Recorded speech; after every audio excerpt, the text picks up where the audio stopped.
ఉంది. అదేవిధంగా deputy CM మరికొద్ది నాగేశ్వర ఒక నిమిషం. ఎస్ సార్, కేంద్ర సహాయ మంత్రి శ్రీనివాస్ వర్మ గారు మనతో పాటు ఫోన్ లైన్లో సిద్ధంగా ఉన్నారు. సార్ నమస్తే సార్. నమస్తే అమ్మా. నమస్తే. ఇటువంటి ప్రమాదం జరగడం నిజంగానే అత్యంత బాధాకరం. ఇటువంటి జరగకూడదని చెప్పి ప్రతి ఒక్కరు కోరుకుంటారు. మీరు కూడా మార్నింగ్ వరకు అక్కడే ఉండి పరిస్థితిని సమీక్షించినట్టుగా తెలుస్తోంది. అసలు కారణాలు ఏమైనా తెలుసాయా సార్? మార్నింగ్ వరకు కాదమ్మా, ఇప్పుడు కూడా ఇక్కడే ఉన్నాం. అగైన్ మళ్ళీ హాస్పిటల్లో పేషెంట్ దగ్గరికి ఉన్నాం. మళ్ళీ స్టేట్ బ్యాంక్ కూడా వెళ్తున్నాం. అంటే కారణం అంటే యాక్చువల్ గా ఇప్పుడు ఉన్నటువంటి ఫీడ్బ్యాక్ ప్రకారం బ్లాస్ట్ వల్ల ఇది జరిగింది అనేటువంటి, లాడిల్ బ్లాస్ట్ వల్ల ఇది జరిగింది అనేటువంటి విషయం. అయితే ఇటువంటి సంఘటన గతంలో కూడా ఇక్కడ స్టీల్ ప్లాంట్ లోనే కాదు, ఈ స్టీల్ ప్లాంట్ లోనే కూడా ఈ రకమైనటువంటి ప్రమాదం జరగలేదు అనేటువంటి విషయం కూడా మేము సెయిల్ లో ఉన్నటువంటి అనేక స్టీల్ ఫ్యాక్టరీలు అధికారులతో మాట్లాడాం.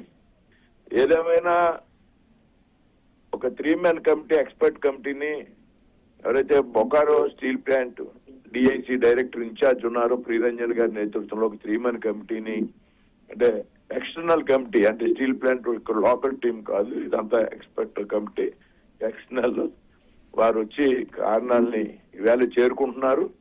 వారు వచ్చి కూడా దీనికి ప్రమాదం జరగడానికి కారణాలు ఏంటంటే అనే విషయం తెలుసుకుంటారు.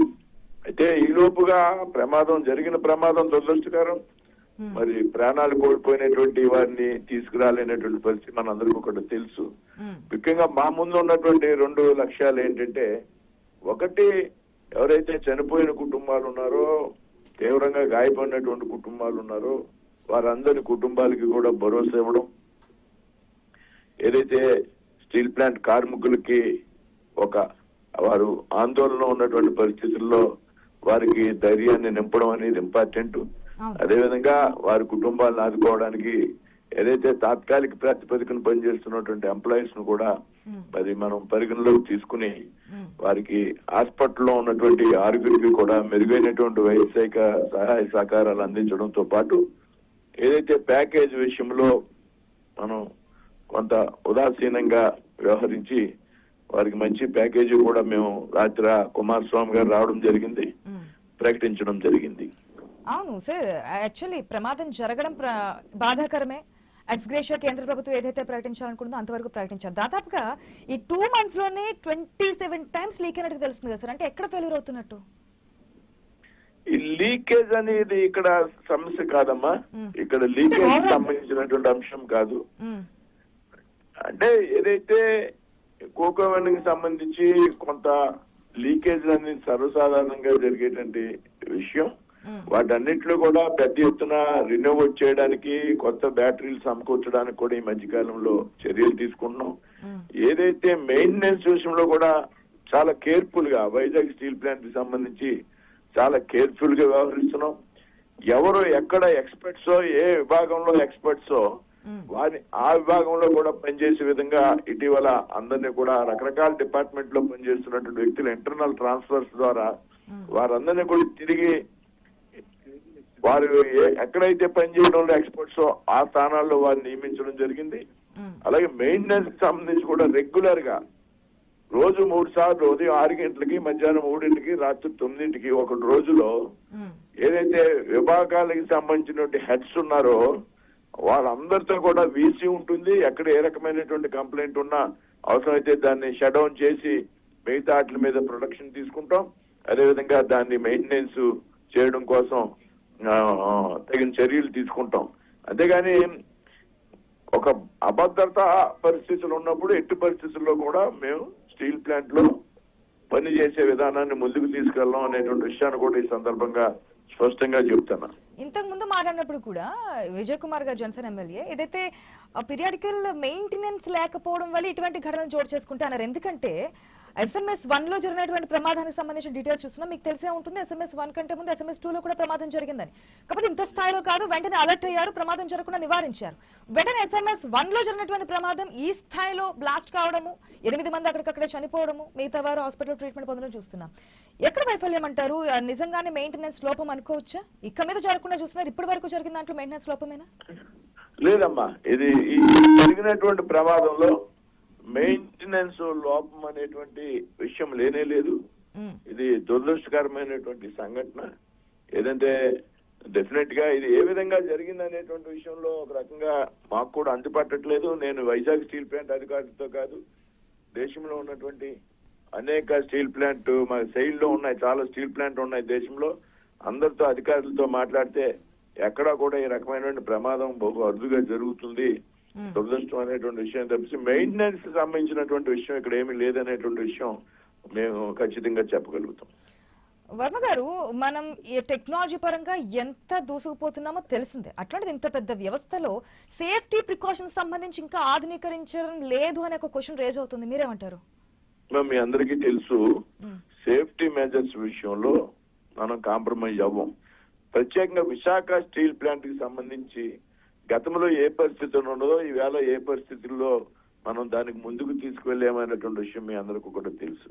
దాదాపు మూసివేయాల్సినటువంటి పరిస్థితుల్లో ఉన్నటువంటి విశాఖ స్టీల్ ప్లాంట్ ని కేంద్ర ప్రభుత్వం నరేంద్ర మోడీ గారి నాయకత్వంలో, అదేవిధంగా ముఖ్యమంత్రి గారు చంద్రబాబు నాయుడు గారు, ఉప ముఖ్యమంత్రి పవన్ కళ్యాణ్ గారు ఏదైతే ఆంధ్ర రాష్ట్ర ప్రజల యొక్క సెంటిమెంట్ ను గౌరవించాలి అనేటువంటి ఆలోచనతో పెద్ద ఎత్తున ప్యాకేజ్ ఇవ్వడం, దాని మూలంగా ప్యాకేజీ ఆధారంగా ఇటీవల జనవరి నెల నుంచి కొంత లాభాల బాటలో ప్రయాణించడం, ఏదైతే రాబోయేటువంటి రోజుల్లో ఒక నెల రోజులు 2 నెలల వ్యవధిలో మరింత సహాయ సహకారాలు స్టీల్ ప్లాంట్ ని ముందుకు తీసుకెళ్ళడానికి మరొక ఆర్థిక సహకారం అందించాలనేటువంటి ఆలోచనలో కేంద్ర ప్రభుత్వం ఆలోచన చేస్తున్నటువంటి తరుణంలో ఈ ప్రమాదం జరిగింది. ఏదేమైనా మేము టెక్నికాలిటీస్ ఏమన్నా ఉంటే వాటిని సరి చేసుకుంటాం. ఏదైతే విశాఖ స్టీల్ ప్లాంట్ ఉన్నదో మీ అందరికీ కూడా తెలుసు, టెక్నాలజీ అప్డేట్ చేసుకోవాల్సినటువంటి అవసరం ఉంటే కూడా చేసుకుంటాం. అన్ని కూడా పాత టెక్నాలజీ కూడా స్టాండర్డ్ టెక్నాలజీ, ఎన్ని బొకారో గానీ ఎన్ని ఒక రష్యన్ టెక్నాలజీలతో నిర్మించబడినటువంటి ప్లాంట్లు, స్టాండర్డ్ టెక్నాలజీ, వీటన్నిటిని కూడా అంటే ప్రమాదం జరగడం అనేది దురదృష్టకరం. ఇటువంటి ఇండస్ట్రీలో ఎప్పుడన్నా అదుగా ప్రమాదాలు జరిగేటువంటి అవకాశాలు ఉంటాయి. అది ఈ దురదృష్టకరమైన సంఘటన నుంచి మనంతా కూడా ధైర్యంగా ముందుకు రావాలి.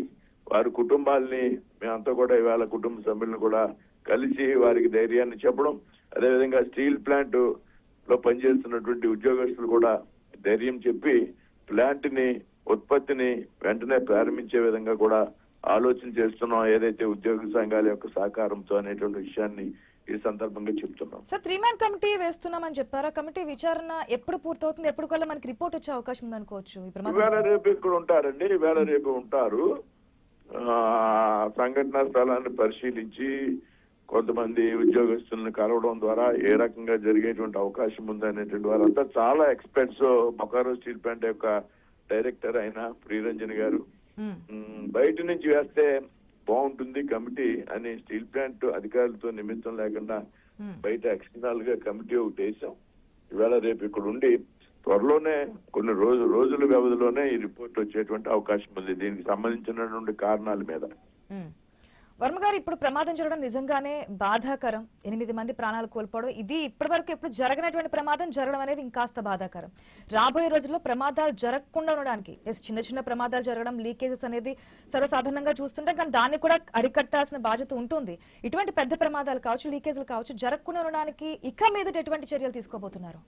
తప్పనిసరిగా అమ్మా ఈ ప్రమాదాన్ని మనం అనుభవంలోకి తీసుకుని రాబోయేటువంటి ఇటీవల కాలంలో మేము ఆల్రెడీ చాలా చర్యలు ఏదైతే ఇంకా దీన్ని అప్డేట్ చేయాలనేటువంటి విషయంలో కూడా ఈ మధ్య కాలంలోనే మేము చర్యలు ప్రారంభించాం. ఈ సమయంలో ఇటువంటి దుర్ఘటన జరిగింది. తప్పనిసరిగా భవిష్యత్తులో ఏ రకమైనటువంటి ప్రమాదం జరగకూడని విధంగా పూర్తిగా కార్మికులకు, ఉద్యోగస్తులకు భద్రత కల్పించే విధంగా మేము మా వంతు ప్రయత్నాన్ని తప్పనిసరిగా చేస్తాం, చేసి తీరుతాం అనేటువంటి విషయాన్ని ఈ సందర్భంగా చెప్తున్నాను.